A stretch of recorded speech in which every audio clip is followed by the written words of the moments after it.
পৃথিবীর সবথেকে ছোট কম্পিউটার।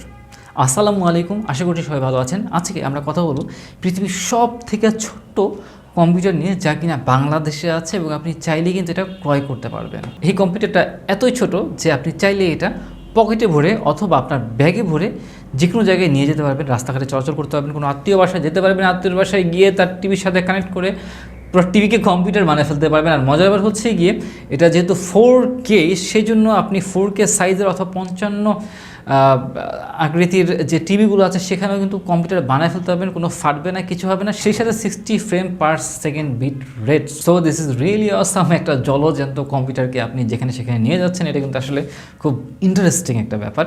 তো এখন এটার নাম কি? এটার নাম হচ্ছে গিয়ে আপনার চুই। এটা কিন্তু ওই গাছের চুই না, যে আমরা বিভিন্ন গাছে যে চুই গাছ লাগাই, ওইটা না।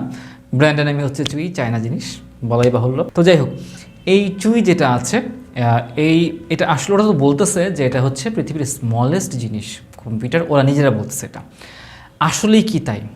এবং আসলে কি এটা আসলে কম্পিউটার নাকি এটা হলে মোবাইলকে মডিফাই করে একটা বানাইছে? এটাও কিন্তু একটা চিন্তার বিষয় আছে, তাই না? যদি কিনতে হয় এটা কিনা ঠিক হবে না, এবং এটার প্রাইসটা কত, বাংলাদেশের কোথায় আছে, এই সব কিছু ডিটেলস আমরা বাই পার্ট বলবো। তার আগে বলবো হচ্ছে এটার স্পেসিফিকেশন।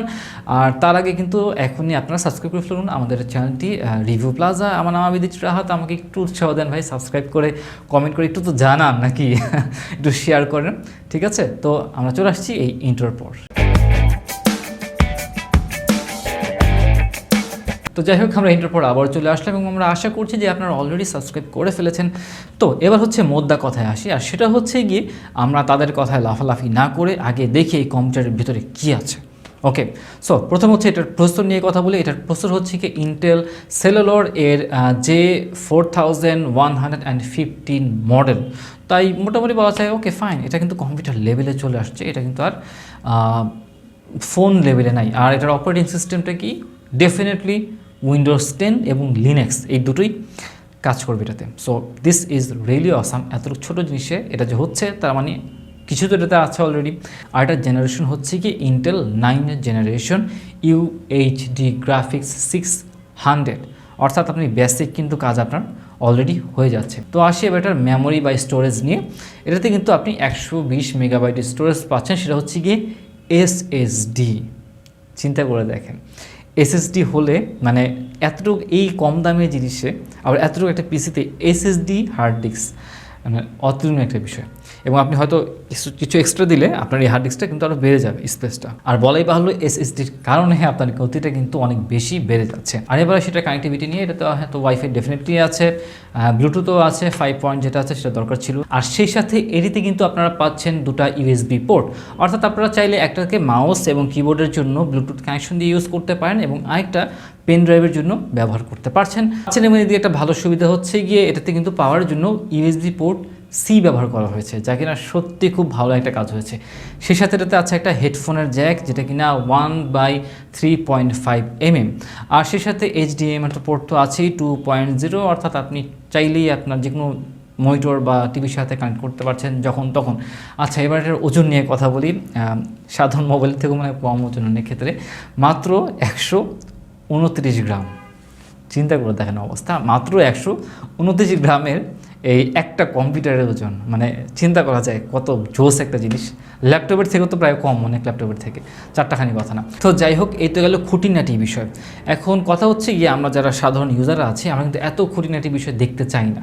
হ্যাঁ, তো আমরা কী দেখতে চাই? আমরা চাই হচ্ছে আমরা আসলে কী করতে পারবো এটা দিয়ে, কী কাজ আমরা করতে পারবো, কী গেম খেলতে পারবো, এগুলো, তাই না? তো সেই বিষয়ে আমরা গেম নিয়ে কথা বলি। তার আগে বলিনি এটাতে কিন্তু র্যাম হচ্ছে 4GB। ওয়াও। আচ্ছা, এবার হচ্ছে গিয়ে এটার গেমের ক্ষেত্রে পাবজি খেলতে পারবেন আপনি, কার রেস খেলতে পারবেন, হ্যাং করবে না, ল্যাগ করবে না। অর্থাৎ আপনার যে কনফিগারেশন আছে, কনফিগারেশনের সাথে ম্যাচ করে এমন যে কোনো গেম আপনারা খেলতে পারতেছেন। এটা হচ্ছে সব থেকে পজিটিভ একটা দিক, চিন্তা করে দেখেন। সো গেম নিয়ে তো একটা অপশন গেল। আর যদি খুব হাই, এটা তো আসলে গেমের পিসি না, এটা তো বুঝতে হবে আপনাকে, তবে বেসিক গেমগুলো কিন্তু খেলতে পারতেছেন। আচ্ছা, এবার যারা এডিট করেন তাদের ক্ষেত্রে এবার কথা বলি, কারণ এডিটিংটা একটা ফ্যাক্ট। যারা এডিট করেন, এটার ক্ষেত্রে আমরা যেটা দেখলাম যে আপনারা যদি প্রিমিয়ার প্রো দিয়ে এডিট করতে চান তাহলে সমস্যা হবে। প্রিমিয়ার প্রো 2015 সালে যে পরের ভার্সনগুলো আছে, এগুলো যদি ইউজ করেন এডিটিংয়ের ক্ষেত্রে, তাহলে হ্যাং করবে স্পেশালি 2019-20 সালের যেগুলো আসছে এগুলো তো আপনি মানে চালাতে পারবেন না, হ্যাং করে করে ক্র্যাশ করবে একটু পরপরই। সেই জন্য বেস্ট হবে হচ্ছে কি 2015 সাল বা তার আগের ভার্সনগুলো। আর আরও বেটার হয় যদি আপনি ফিল্ম মোডে ইউজ করেন, সব থেকে বেস্ট, ভেজাল হবে না। স্পেশালি 2019 সালেরটা স্মুথলি চলবে, ভালোভাবে এডিট করতে পারবেন, সমস্যা হবে না। তাছাড়া এই যে ভিডিওটা আপনারা দেখতেছেন, এই ভিডিওটা ঠিক যেভাবে এডিট করা হয়েছে, যে সফটওয়্যার দিয়ে, ফিল্ম মোড দিয়ে, ঠিক একইভাবে কিন্তু আপনারা এই পিসিতে এডিট করতে পারবেন, কোনো সমস্যা। আর তাছাড়া এই যে ভিডিওটা দেখতেছেন আপনারা, ঠিক এই ভিডিওটাই একই কোয়ালিটির আপনারা এই পিসি থেকে এডিট করতে পারবেন। তাই এটা একটা বড় একটা বিষয় যে আপনি আপনার এডিটিং প্যানেলটা আপনি যে কোনো জায়গায় নিয়ে যেতে পারতেছেন। ইভেন ফর এক্সাম্পল আপনি একটা ভ্লগ, মানে ট্রাভেল ব্লগার, এখন আপনি যদি এটা থাকে, চিন্তা করে দেখেন কতটা আপনার বেনিফিট হবে। আপনি যে কোনো দেশে যাচ্ছেন অথবা যে কোনো জায়গায় যাচ্ছেন, আপনার সাথে কিন্তু ব্যাগের মধ্যে কম্পিউটার আপনার আছে। আপনি কারো বাসায় গিয়ে টিভির সাথে সেট করে দিলেন, অথবা যে কোনো জায়গায় গিয়ে আপনি যে কোনো মনিটর হলেই হলো আপনার কম্পিউটার সাথে আছে পকেটে। আর আরেকটা ভালো দিক হচ্ছে গিয়ে এটার সাথে প্যাকেটে আপনার টিভি একটা মাউন্ট পাচ্ছেন, অর্থাৎ আপনি চাইলে আপনার যে বাসার টিভিটা আছে এটাকে কিন্তু এই কম্পিউটারটা ফিক্সড করে রাখতে পারেন, অর্থাৎ একসাথে আপনার ফিক্সড টিভি কম্পিউটার বোধ হয়ে গেল। এটা কিন্তু আরেকটা ভালো একটা দিক। এবার কনসেপ্টটা বলি, যেটা আমাদের মনে হয়েছে এতগুলা ঘাটাঘাটি করার পরে, সেটা হচ্ছে গিয়ে এই যে ম্যাকের যে পিসিগুলো দেখছেন না, শুধুমাত্র কিন্তু মনিটর, আর কিছু নেই। আর পিছনে কিন্তু একটু বাম্প আপ করা। তারপরে আপনি ওয়ালটনের এই রিসেন্টলি দেখবেন মনে হয় 50,000 টাকা দামের কিছু পিসি আসছে, কোনো কেসিং নেই, শুধুমাত্র হচ্ছে মনিটর, ঠিক একই রকম ব্লুটুথ মাউস এবং কিবোর্ড, শুধু মনিটরটা পেছন দিকে বাম্প করা, অর্থাৎ পিছনে পুরো কেসিংটাকে নিয়ে আসছে ছোট করে। এখন যদি চিন্তা করেন মনিটরকে আলাদা করে পিছনে যে বাম্প অপশনটা আছে এরিয়াটুক, ওইটাকে আমরা যে আলাদা করে নিয়ে আসি, এক্সটার্নাল করি, সেটাকে একটা পিসি হয়ে গেল না? ঠিক একই কাজ, ওইটাকে নিয়ে এসে আরেকটু ছোটো করে ফেলছে, ব্যাস এক্সটার্নাল পিসি কিন্তু হয়ে গেল। এই কাজটা চায়নারা করছে, চায়না ছাড়া কারা করবে, এটাই স্বাভাবিক। তো এই হচ্ছে মেইন কনসেপ্ট, বাট অ্যাকচুয়ালি এটা ছোটো করেছে। কিন্তু এখন কথা হচ্ছে এই কোম্পানি কিন্তু বলতেছে অনেক কিছু, কোম্পানি বলতেছে এটা সব থেকে ছোটো জিনিস, তারপরে হচ্ছে গিয়ে সে অনেক কিছু আছে।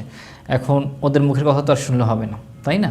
এখন অনেক ইউটিউবার অলরেডি কিন্তু বানায় ফেলছে, কিন্তু আমাদের দেখতে হবে অ্যাকচুয়াল জিনিসটা কী। তো সেই জন্য আমরা হয়ে গেলাম কিবোর্ড যোদ্ধা, এবং আমরা যুদ্ধ করতে নেমে গেলাম কিবোর্ডে। তো অনেক যুদ্ধ করছি রাত ভরে। আমরা যুদ্ধ করার পরে আমরা যেটা পাইছি সেটা হচ্ছে গিয়ে, আমাদের দুটো হাতের আঙুল আছে, কেউ বলতেছে এটা বড়ো, কেউ বলতেছে এটা বড়ো। ফর এক্সাম্পল মাপাপির পরে দেখলাম যে এটা হয়তো একটু বড়, কিন্তু কোনো পার্থক্য বোঝা যায়।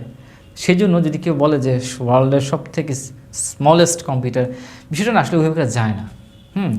মানে কম্পারেটিভ যদি আপনি আসলে অন্যান্য পিসি এক্সিস্টিং যে কম্পিউটারগুলো আছে ছোটো, তার সাথে যদি কম্পেয়ার করেন, এটা মাত্র 1 cm অথবা 1 mm, এতটুকু ছোটো, আর কিছু না কম্পেয়ার করলে।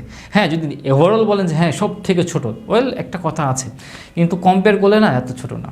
তো কম্পেয়ার করলে কেন এত ছোটো না, তাহলে এর সাথে আর কী আছে এই ব্যাপারেও একটু জেনে নিই। এটা হচ্ছে গিয়ে জিএসকে নিউক বক্স।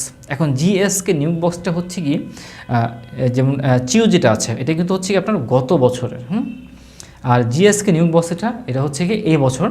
দেখেন 1 বছর পর মানে বাজারে আনার পরেও কিন্তু তারা সাইজের দিকে আসলে বিট করতে পারেনি বলা চলে এক প্রকার, কিন্তু পার্থক্য নেই। কারণ হচ্ছে গিয়ে আপনার এটা যেটা আছে মাত্র হচ্ছে একটা সাইডে, 2 সাইডে এটা হচ্ছে গিয়ে 1 mm করে বেশি, 61, 62, রাইট? চিউটা কম, এটা বেশি। আরেকদিকে এটা জিএসকে যেটা, সেটা হচ্ছে গিয়ে আবার ওভারঅল আয়তনে ইয়েতে আপনার মাত্র 1 cm কম, আবার চিউ থেকে। সো আসলে কাইন্ড অফ 50-50 হলেও 50.1 এরকম, এই ক্ষেত্রে চিউটা এগিয়ে আছে। তো সেই হিসেবে বলা গেল না হলে ছোটো, কিন্তু এখানে কিন্তু আরও কাহিনী আছে।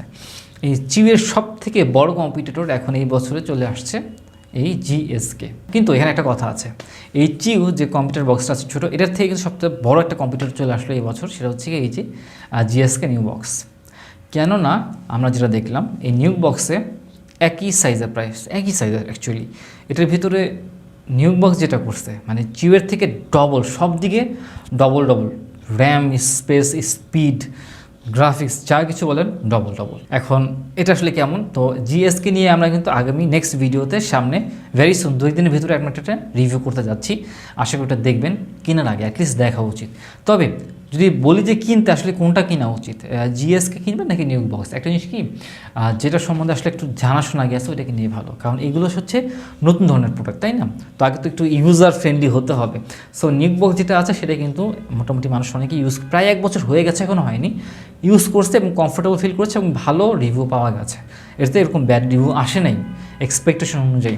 সুতরাং বলা যায় আপনি যদি কম দামের ভিতরে কিনতে চান, তাহলে চিউটা আপনি নিতে পারেন, কারণ এটার খারাপ দিকটা আসলে খুব একটা বেশি নেই। এবার যদি জিএসকে নিতে চান সেটা নিয়ে একটু গবেষণা করতে হবে, কারণ এটার প্রাইসটা কিন্তু ডবলের বেশি হয়ে যেতে পারে, কারণ ছোটো বক্সে যত বেশি পাওয়ার দেবে তত বেশি মাল্টিপল হতে থাকে প্রাইস, আমরা যেটা জানি এভারেজের দিকে প্রথম দিকে, পরবর্তীতে অবশ্য এভারেজ হয়ে যাবে, এটা কোনো বিষয় না। তো যাই হোক, এবার শেষ কথায় আসি, সেটা হচ্ছে কি এটার প্রাইসটা কত সবাই জানতে চাচ্ছে। এটার প্রাইস হচ্ছে বাংলাদেশে আসছে যেটা, সেটা বলা হচ্ছে 21,990। মানে এই করে বলার দরকারটা কি ভাই, একবার বলি তো হয় 22,000 টাকা, সেটাই তো। এটার প্রাইস হচ্ছে 22,000 টাকা। সুতরাং আপনারা নিতে পারেন, আমাদের পার্সোনাল যে ওপিনিয়ন, আপনারা নিতে পারেন, সমস্যা খুব একটা হবে না। তবে এটা ঠিক যে চায়না তো একটা সময় গিয়ে আস্তে আস্তে স্লো হবে, সো কমফোর্টেবল, মানে এটার সেকেন্ড চয়েস, আপনার যদি কাজকর্ম করতে হয় অবশ্যই আপনি ফার্স্ট চয়েসে একটা ডেস্কটপ অথবা ল্যাপটপ আপনার কাজের উপর ধরন করে আপনি নেবেন, সেকেন্ড চয়েসে অথবা থার্ড চয়েসে গিয়ে আপনি রোল নিতে পারবেন। তো দোকানের ডিসক্রিপশনে লিঙ্ক দেওয়া আছে, ওখানে গিয়ে আপনি যোগাযোগ করতে পারেন, আশা করি ভালো একটা পেয়ে যাবেন। এই তো সবাই ভালো থাকবেন, যদি রিভিউটা ভালো থাকে তাহলে আপনি সাবস্ক্রাইব করুন, নোটিফিকেশন বেলটা টার্ন অন করে রাখুন। হ্যাঁ, আমাদেরকে একটু উৎসাহ দিন। আল্লাহ হাফিজ, আসসালামু আলাইকুম ওয়া রাহমাতুল্লাহি ওয়া বারাকাতুহু।